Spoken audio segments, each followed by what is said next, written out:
querido aluno, olá, querida aluna. Tudo bem com você? Espero que esteja tudo bem, porque eu estou aqui, ó, super bem e preparado para mais uma aula de ciências dessa nossa semana. Bom, e vocês já estão preparados? O que é que a gente precisa mesmo, que o tio perde toda semana? Livro de ciências, né? Pega aí lápis, borracha, arruma toda a sua mesinha de estudos aí, para a gente iniciar a nossa aula de hoje, tá bom? A gente vem falando aí nas últimas aulas, né, sobre o solo, não é isso? A importância do solo, né, para a sobrevivência dos seres vivos, né, tudo isso. Quais são os animais que vivem no solo, quais são os animais que precisam desse solo, né, tudo isso a gente vem já falando. Como surgiu o solo, né, que é através das rochas que foram sendo, né, destruídas, nessa degradação, então foi acontecendo aí a existência do solo. Tudo isso a gente vem falando já nas últimas aulas, certo? Então, quais são também as atividades, né, que são realizadas pelo ser humano no solo, que é as plantações, criações de animais. Então, tudo isso a gente já vem vendo, né, nas nossas aulas. Como cuidar do solo, né, por meio de adubação, aração, para poder, né, as plantas terem um bom desenvolvimento. Então, sejam bem-vindos a mais uma aula dessa semana, no qual a gente vai dar continuidade a falar sobre o solo, né? Quais são as utilidades que o solo tem em outras atividades que a gente vai estar vendo hoje, certo? Uma delas é na criação de animais, tá? Então, na página 63, na página 63 aí do livro de vocês, tem assim, criação de animais. Observe a obra de arte a seguir, tá? Que é uma obra de arte aí, certo? Que atividade está sendo retratada nessa obra de arte? Vocês sabem? Que atividade está sendo realizada aí, nessa imagem? Nessa daqui da minha tela não, aqui está no livro de vocês, na página 63. Tá? Aí nós estamos vendo no livro, certo? A imagem, né, de uma pessoa, um humano, criando vários carneirinhos. Então, né, essa imagem retrata aí, essa obra retrata a criação de animais, né? Qual a importância dessa atividade para o ser humano? Qual a importância da criação de animais para o ser humano? Para a sobrevivência do ser humano, né, a questão da economia, que gera renda, né, dinheiro na venda dessas ovelhas, né? Serve também de alimento, né? A gente se alimenta também das ovelhas, né, da carne. Então, simboliza, né, e significa várias coisas também aí em relação, né, a essa imagem. Então, nós temos aí a criação de animais. E vamos ver o que, é que tem em comum entre elas, tá bom? Ó, criação de animais como os bois, né? Que é nessa imagem agora aqui da minha tela que vocês estão vendo. Não é verdade? Nós temos aí, ó, uma boiada, né? Com um fazendeiro ali, né? Tocando a sua boiada. Então, essa é uma das importâncias do solo, né? Que é na criação de animais. No caso aí, dos bois. Para que mais? Vamos lá? Serve também para a criação dos cavalos? Sim, também o solo serve para a criação dos cavalos. Né? Olha os cavalos aí fazendo a sua alimentação diária, né? Comendo o capim. Tá bom? Ó, temos também aí a criação de quê? De ovelhas, né? Criação de ovelhas também, como tem na imagem aí do livro de vocês. Que ovelhas lindas, né? Tudo gordinha, fofonas. E temos também aí, né, a criação de cabras, né, e búfalos. Certo, gente? A criação de cabras e búfalos. Os búfalos que é um tipo de bovino, né, mas aquele bovino que gosta muito de água. Não sei se vocês já viram algum desses tipos aí de animal, tá? Então, toda essa criação de bois, de cavalo, de ovelhas, de cabra, de búfalos, tá? Todas essas criações são chamadas de pecuária, tá? Tudo que envolve os animais é pecuária, ok? Então, fala o seguinte, que o solo ele é muito importante para esse tipo de atividade, pois é nele que se desenvolve a pastagem, né? Então, os pastos são desenvolvidos, são nascidos do solo. E os animais, todos esses animais que foram citados nas imagens aí anteriores, precisam desse capim que é nascido do solo para que eles comam, para eles sobreviverem, para eles se desenvolverem. Não é verdade? Então, eles precisam. E ocorre também o cultivo de plantas, né? Ou seja, a planta que é nascida do solo, ela é arrancada. E é arrancada para quê? Para a produção de ração, né? Como estão aí agora esses animais aqui na minha tela. Né? A ração que é utilizada na alimentação dos animais. Ou seja, o animal ele não está comendo lá no pasto, né? Aquela que está plantada. Ele já está comendo no coxo, né? A ração, que é daquele capim, né? daquela planta, daquela plantação, mas que está ali de forma diferente, está moída, né?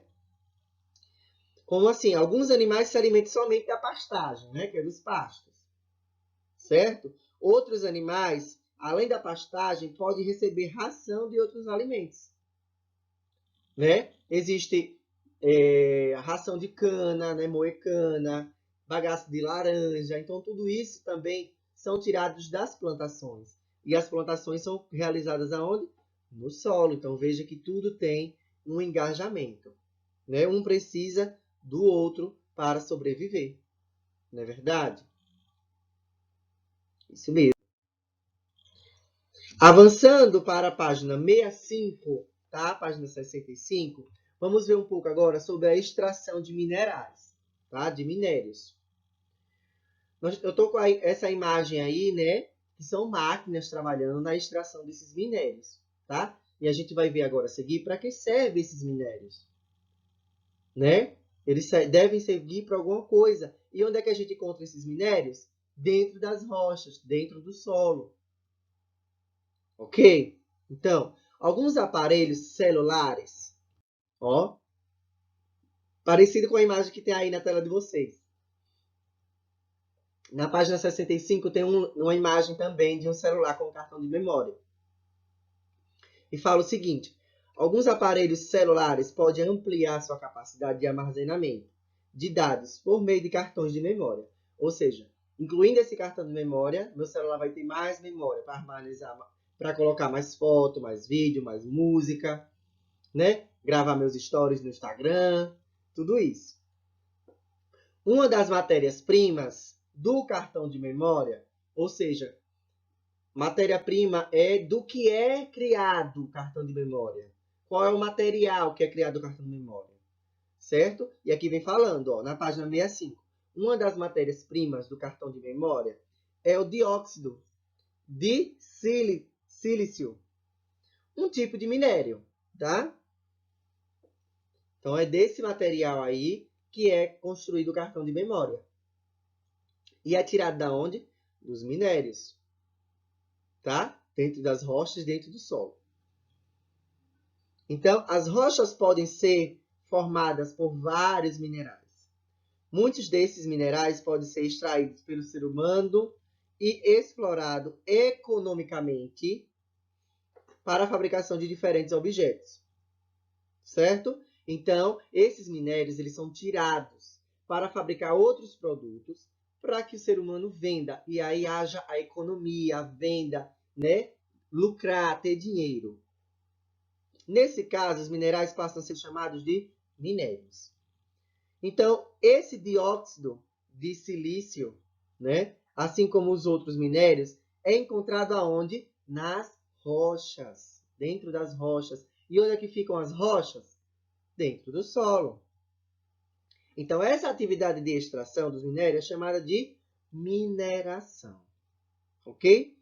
Ó, então, tem assim, veja a seguir alguns dos principais minérios explorados no Brasil e alguns dos objetos fabricados a partir deles. Então, aqui no Brasil são extraídos alguns minérios. E desses minérios, a gente constrói outros objetos que a gente já utiliza no nosso dia a dia, a gente não sabe às vezes de que é feito. Vamos lá? Ó, aqui nós temos o minério, a bauxita, tá? É um tipo de minério e ela é utilizada em quê? Na produção de latas de alumínio, Então a gente encontra essas latas de alumínio frequentemente no nosso dia a dia, na nossa cozinha, latas de leite, não é verdade? Latas de café, então manteiga, né? Existem de plástico, existem, mas também tem algumas embalagens que são de alumínio.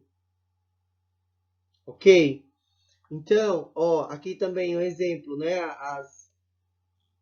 As sardinhas que são enlatadas em latas de alumínio, certo? Então, todas essas latas, elas são construídas desse minério, que é a bauxita, certo?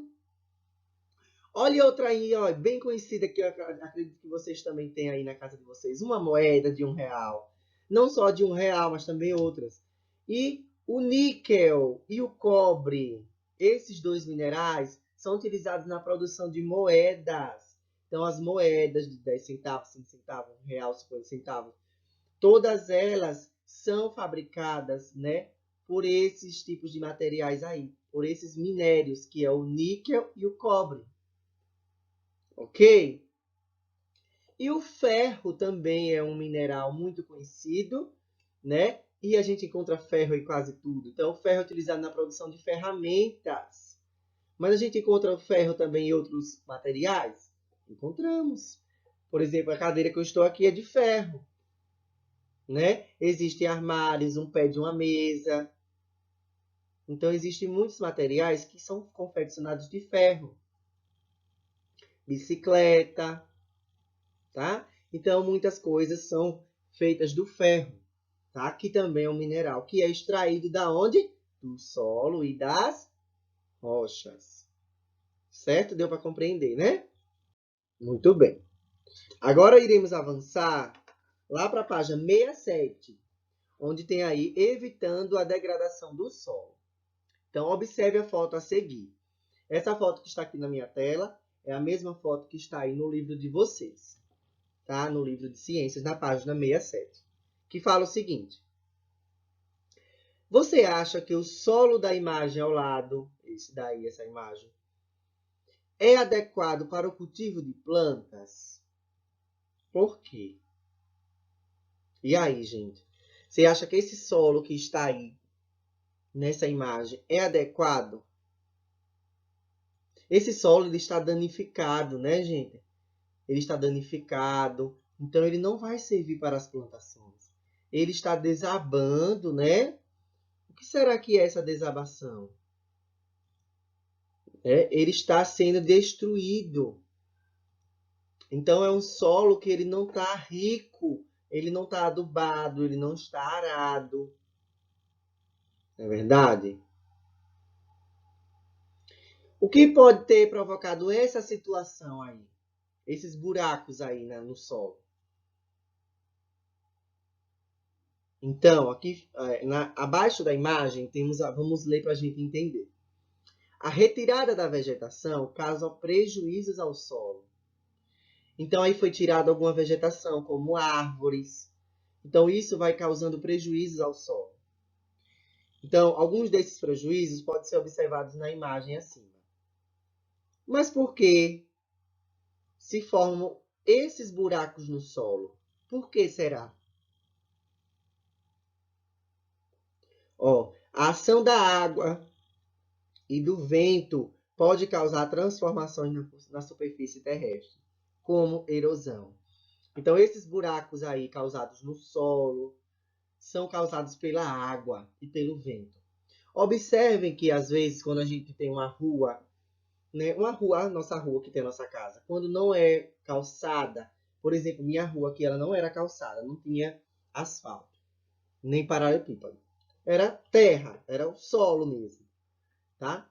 E quando chovia, a água cavava e faziam várias crateras, vários buracos na estrada, tá? E isso vai prejudicando, certo? Acredito que vocês também já passaram por estradas que são esburacadas. E isso tudo são causadas por quê? Pelas chuvas e pelo vento, que é a erosão. Ou seja, a erosão é um conjunto de processos que causa a retirada e o transporte de partículas do solo. O que são essas partículas? As rochas que vão sendo desgastadas, as pedras, né, as rochas vão sendo destruturadas. E um dos fatores que provocam sua degradação, né, são as chuvas e o vento. Vamos ver nessa imagem. Olha aí, né? Chuva, ó, muita chuva, causando o quê? Ó, várias, como é que a gente conhece? Várias regueiras nas estradas, né? Esse é o nome que a gente chama aqui. E isso vai danificando cada vez mais o nosso solo, nossa estrada, né? Verdade? Então, tudo isso é causado pelas chuvas. Então, esses buracos conhecidos como, né? Olha como eles são conhecidos. Vossoroka.